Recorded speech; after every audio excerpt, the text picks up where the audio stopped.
3 ರಾಜ್ಯಗಳಲ್ಲಿ ಬಿಜೆಪಿ ಗೆಲುವು. ಪಟ್ಟಣದ ಬಸವೇಶ್ವರ ವೃತ್ತದಲ್ಲಿ ಸಂಭ್ರಮಾಚರಣೆ. ಬಿಜೆಪಿ ರಾಜ್ಯ ಉಪಾಧ್ಯಕ್ಷೆ ರೂಪಾಲಿ ನಾಯ್ಕ ಭಾಗಿ. ಮೇ 4ರಂದು ಸಂಜೆ ಸುಮಾರು 6:30ಕ್ಕೆ ಪಟ್ಟಣದ ಬಸವೇಶ್ವರ ವೃತ್ತದಲ್ಲಿ ಪಶ್ಚಿಮ ಬಂಗಾಳ, ಪುದುಚೇರಿ ಹಾಗೂ ಅಸ್ಸಾಂ ವಿಧಾನಸಭಾ ಕ್ಷೇತ್ರಗಳ ಚುನಾವಣೆಗಳಲ್ಲಿ ಬಿಜೆಪಿ ಗೆಲುವು ಸಾಧಿಸಿದ ಹಿನ್ನೆಲೆಯಲ್ಲಿ ಬಿಜೆಪಿಯಿಂದ ಮೆರವಣಿಗೆ ನಡೆಸಿ, ಪಟಾಕಿ ಸಿಡಿಸಿ, ಸಿಹಿ ಹಂಚಿ ಸಂಭ್ರಮಾಚರಣೆ ನಡೆಸಿದರು. ಈ ಸಂದರ್ಭದಲ್ಲಿ ಬಿಜೆಪಿ ರಾಜ್ಯ ಉಪಾಧ್ಯಕ್ಷೆ ರೂಪಾಲಿ ನಾಯ್ಕ, ರಾಜ್ಯ ವಕ್ತಾರ ಹರಿಪ್ರಕಾಶ್ ಕೋನೆಮನೆ, ಹಿರಿಯರಾದ ಪ್ರಮೋದ್ ಹೆಗಡೆ ಮಾತನಾಡಿ, ಸಾರ್ವತ್ರಿಕ ಚುನಾವಣೆಯಲ್ಲಿ ಅಸ್ಸಾಂ, ಪುದುಚೇರಿ ಹಾಗೂ ಪಶ್ಚಿಮ ಬಂಗಾಳ ರಾಜ್ಯಗಳಲ್ಲಿ ಬಿಜೆಪಿ ಅತ್ಯುತ್ತಮ ಫಲಿತಾಂಶ ಪಡೆದಿದೆ. ಇದು ಪ್ರಧಾನಿ ನರೇಂದ್ರ ಮೋದಿಯವರ ಉತ್ತಮ ಆಡಳಿತಕ್ಕೆ ನಿದರ್ಶನವಾಗಿದೆ. ಅವರಿಗೆ ನಾವೆಲ್ಲರೂ ಅಭಿನಂದಿಸಲೇಬೇಕು. ಪಶ್ಚಿಮ ಬಂಗಾಳದಲ್ಲಿ ಮಮತಾ ಬ್ಯಾನರ್ಜಿ ನೇತೃತ್ವದ ತೃಣಮೂಲ ಕಾಂಗ್ರೆಸ್ನ ದುರಾಡಳಿತದಿಂದ ಬೇಸತ್ತ ಜನರು ಇಂದು ಬಿಜೆಪಿ ಬೆಂಬಲಿಸಿದ್ದಾರೆ. ಬಿಜೆಪಿ ಪಕ್ಷ ಅಭೂತಪೂರ್ವ ಗೆಲುವನ್ನು ಪಡೆದಿದ್ದು, ಮಮತಾ ಬ್ಯಾನರ್ಜಿಯವರ ದುರಾಡಳಿತಕ್ಕೆ ಅಂತ್ಯ ಹಾಡಿದೆ ಎಂದರು.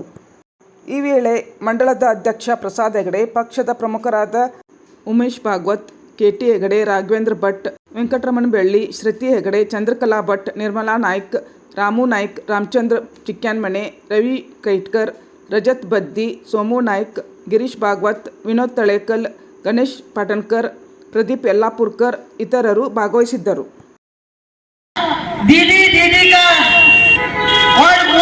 ಇವತ್ತು ಎಷ್ಟು ಜನರಿಗೆ ಹಿಂಸೆ ಮಾಡ್ತಿದ್ರು, ಎಷ್ಟು ಜನರಿಗೆ ಅತ್ಯಾಚಾರದಲ್ಲಿ ಮುಗಿಸಿದ್ರು, ಎಷ್ಟು ಕಳ್ಳತನ ಮಾಡ್ತಿದ್ರು.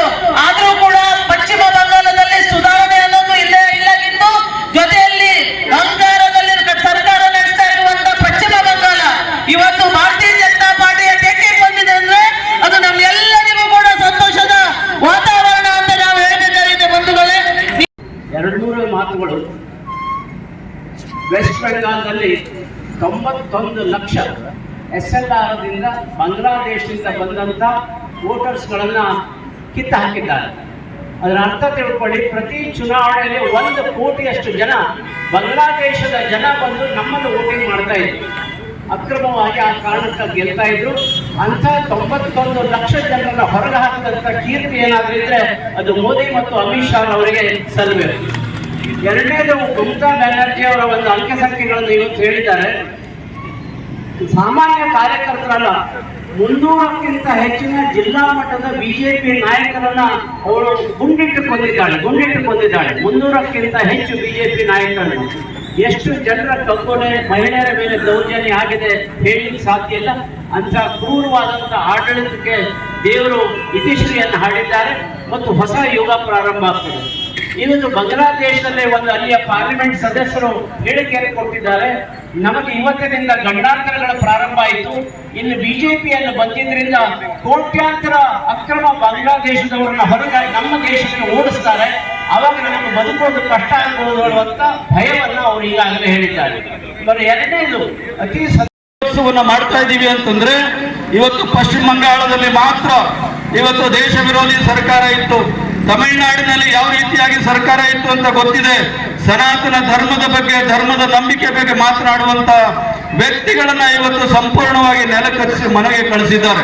ಮುಂದಿನ ದಿನಗಳಲ್ಲಿ ಈ ರೀತಿ ದೇಶದ್ರೋಹಿ ನಿಲುವನ್ನ, ಅಲ್ಪಸಂಖ್ಯಾತರ ತುಷ್ಟೀಕರಣದ ನಿಲುವನ್ನ ತಾಳುವಂತವರಿಗೆ ಈ ದೇಶದಲ್ಲಿ ಜಾಗ ಇಲ್ಲ ಅನ್ನುವಂಥದ್ದನ್ನ ಇವತ್ತಿನ ಚುನಾವಣಾ ಫಲಿತಾಂಶ ತೋರಿಸಿಕೊಟ್ಟಿದೆ. ಭಾರತೀಯ ಜನತಾ ಪಾರ್ಟಿಗೆ ದೇಶದ ಎಲ್ಲ ರಾಜ್ಯಗಳನ್ನ ಗೆದ್ದ ನಂತರ ಕಟ್ಟ ಕಡೆಯದಾಗಿ ಪಶ್ಚಿಮ ಬಂಗಾಳ ಗೆಲ್ಲುವಂಥದ್ದು ಇದು ನಮಗೆ ಅತ್ಯಂತ ಪ್ರತಿಷ್ಠೆಯ ಕಣವಾಗಿತ್ತು.